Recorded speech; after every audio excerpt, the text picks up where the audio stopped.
নামখানায় হাতানিয়া দোয়ানিয়া নদীতে ট্রলারের ধাক্কায় লঞ্চ ডুবি উদ্ধার করা হয়েছে ৫ জনকে। উদ্ধারকারীদের তৎপরতায় প্রাণে বাঁচলেন চালক সহ ৫ জন। নামখানার খাটুয়ার ফেরিঘাটে দুর্ঘটনার কবলে এমভি মা অজন্তা লঞ্চ। গোসাবা যাওয়ার পথে লঞ্চে ধাক্কা মৎস্যজীবীদের ট্রলারের। কয়েক মিনিটের মধ্যেই তলিয়ে যায় এমভি মা অজন্তা লঞ্চটি। একটি ট্যুরিস্ট লঞ্চ ও মৎস্যজীবীদের তৎপরতায় চালক সহ ৫ জনকে উদ্ধার করা হয়।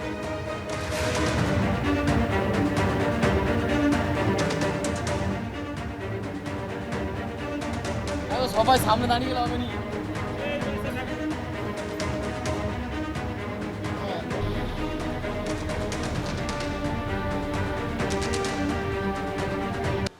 বাজেটে আরো 20% ডিএ দেওয়ার কথা ঘোষণা করল রাজ্যের বিজেপি সরকার। বাড়ল civic volunteer, green police, village police থেকে আশা ও অঙ্গনওয়াড়ি কর্মীদের পারিশ্রমিক। রাজ্য সরকারের 1 লক্ষ শূন্য পদে নিয়োগের ঘোষণাও করেছে রাজ্য সরকার। কর্মসংস্থান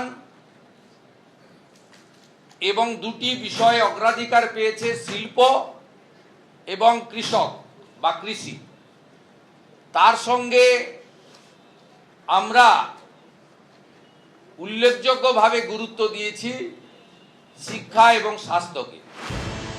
ক্ষমতায় আসার পর শুভেন্দু অধিকারী নেতৃত্বাধীন সরকারের প্রথম বাজেট। আর এই বাজেটে ডিএ থেকে চাকরি, শিক্ষা থেকে স্বাস্থ্য, শিল্প থেকে পরিকাঠামো, মহিলা থেকে ছাত্র, নবীন থেকে প্রবীণ, সবার জন্য নানা ঘোষণা করল বিজেপি সরকার। রাজ্য সরকারি অফিসগুলোতে 1 লক্ষ শূন্য পদ পূরণ করা যাবে। বাজেটের মধ্যে অবশ্যই উল্লেখযোগ্য 1 লাফে 20% ডিএ বৃদ্ধি, যা এ রাজ্যে কখনো হয়েছে বলে কেউ মনে করতে পারছেন না।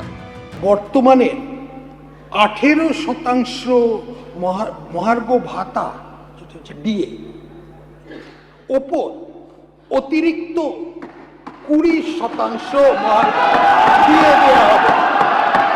অর্থাৎ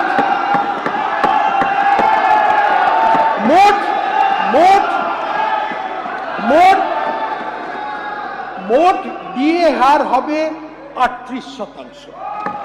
বাকি যে গ্যাপ থাকলো 22%, সেটাও ধীরে ধীরে অপেক্ষা করুন আরেকটা বাজেট পর্যন্ত। এর পাশাপাশি রাজ্য সরকারের 1 লক্ষ শূন্য পদে নিয়োগ, সরকারি চাকরিতে নিয়োগের বয়সসীমায় 5 বছরের ছাড় 2 বছরের জন্য বহাল রাখা, civic volunteer, village police, green police, NVF এর পারিশ্রমিক বাড়ানো, আশা ও অঙ্গনওয়াড়ি কর্মীদের পারিশ্রমিক বৃদ্ধি, বয়স্ক, বিধবা, বিশেষভাবে সক্ষমদের পেনশন বৃদ্ধি, সরকারি বা সরকারি সাহায্যপ্রাপ্ত কলেজে আন্ডার গ্র্যাজুয়েট কোর্সে ভর্তির সময় অবিবাহিত ছাত্রীদের এককালীন 50,000 টাকা আর্থিক সাহায্যের মতো গুচ্ছ ঘোষণা করল রাজ্য সরকার।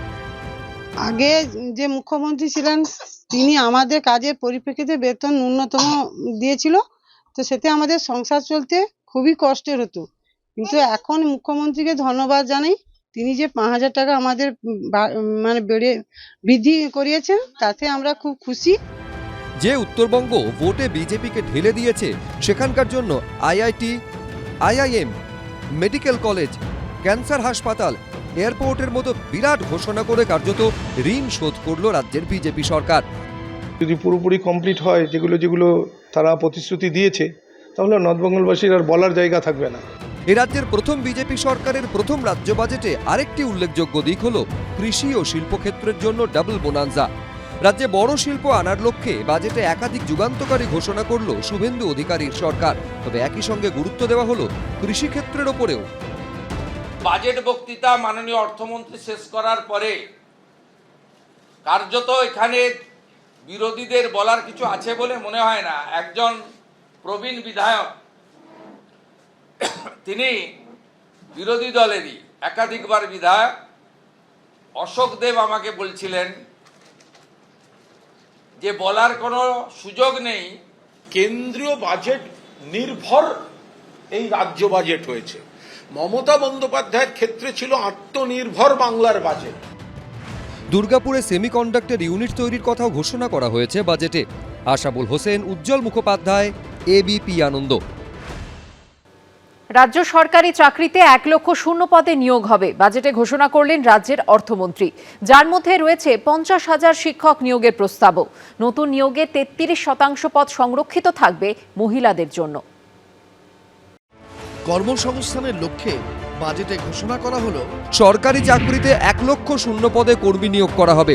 এছাড়াও সরকারি চাকরিতে আবেদনের ক্ষেত্রে বয়সের ঊর্ধ্বসীমায় ছাড়, মহিলাদের জন্য সরকারি চাকরিতে সংরক্ষণ থেকে অগ্নিবীরদের জন্য বিশেষ কোটার ঘোষণা, পার্শ্ব শিক্ষক থেকে civic volunteer, green police, Anganwadi, Asha কর্মীদের মাইনে বাড়ানোরও সুখবর দেওয়া হলো বাজেটে।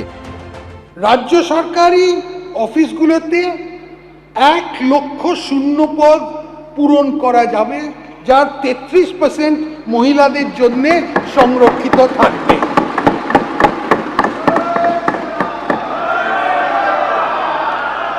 এই শূন্য পদগুলোর মধ্যে 20,000 পুলিশ বিভাগ, 50,000 শিক্ষক, অধ্যাপক এবং অশিক্ষক কর্মী,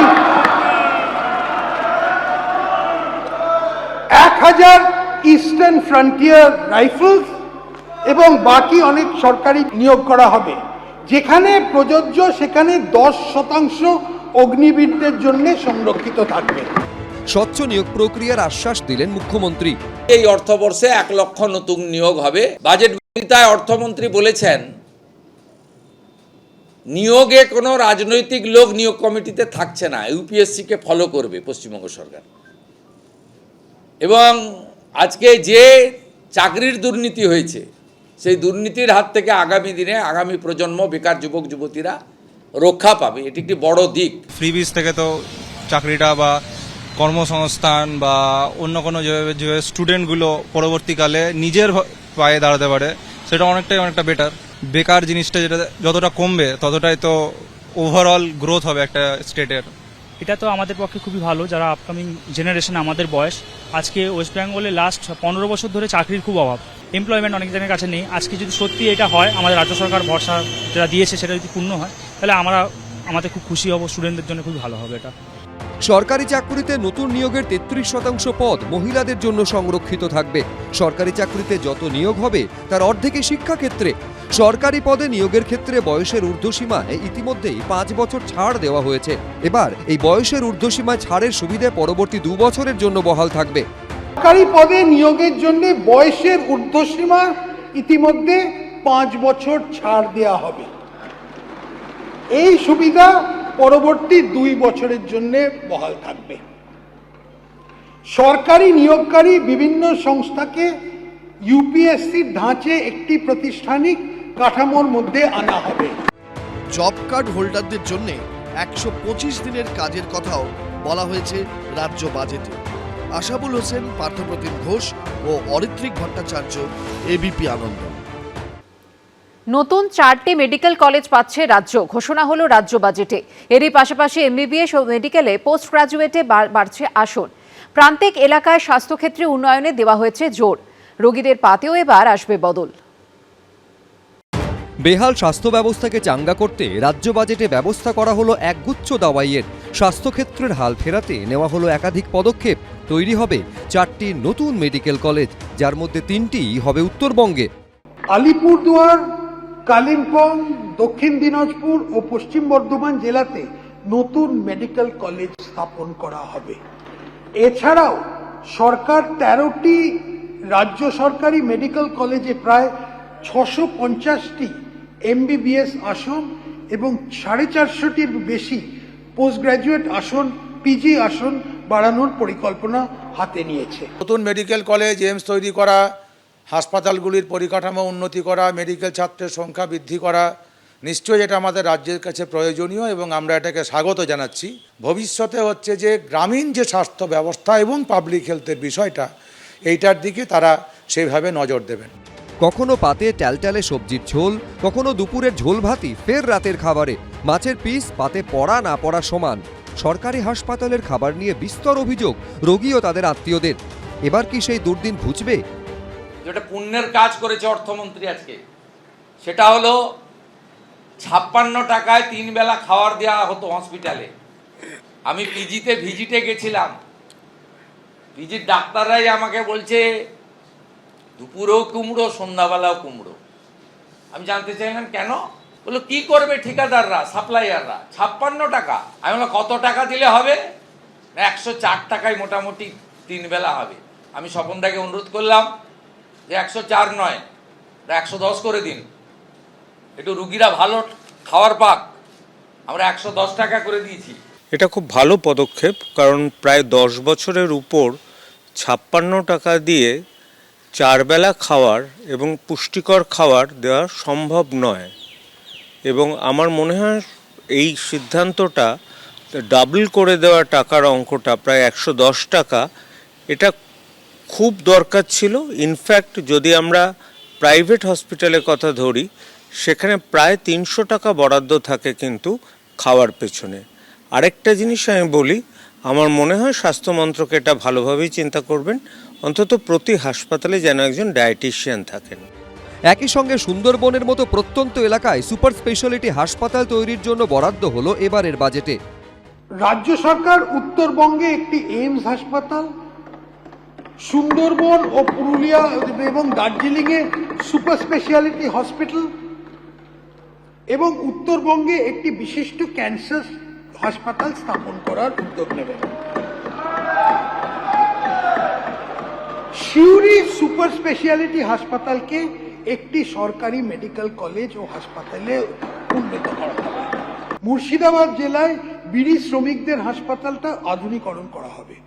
সুন্দরবনে মোটর বোট অ্যাম্বুলেন্স এবং দ্বীপ ভিত্তিতে প্রস্তুতি কেন্দ্র চালু করা হবে। ম্যাক্সিমাম রুগী যারা আসে এই সব হাসপাতালগুলো সব গ্রাম থেকে আসছে, এবং তাদের কথা যদি আমরা তাদেরকে সেখানেই রাখতে পারি তাহলে সব থেকে ভালো কথা। পশ্চিমবঙ্গ রাজ্য সরকার মাননীয় মুখ্যমন্ত্রী শুভেন্দু অধিকারীজির নেতৃত্বে যা যা জনগণের দরকার তা সেই পরিষেবা দেবে। বিনামূল্যে নিঃশুল্ক চিকিৎসা সরকারের কর্তব্য, সরকার দেবে।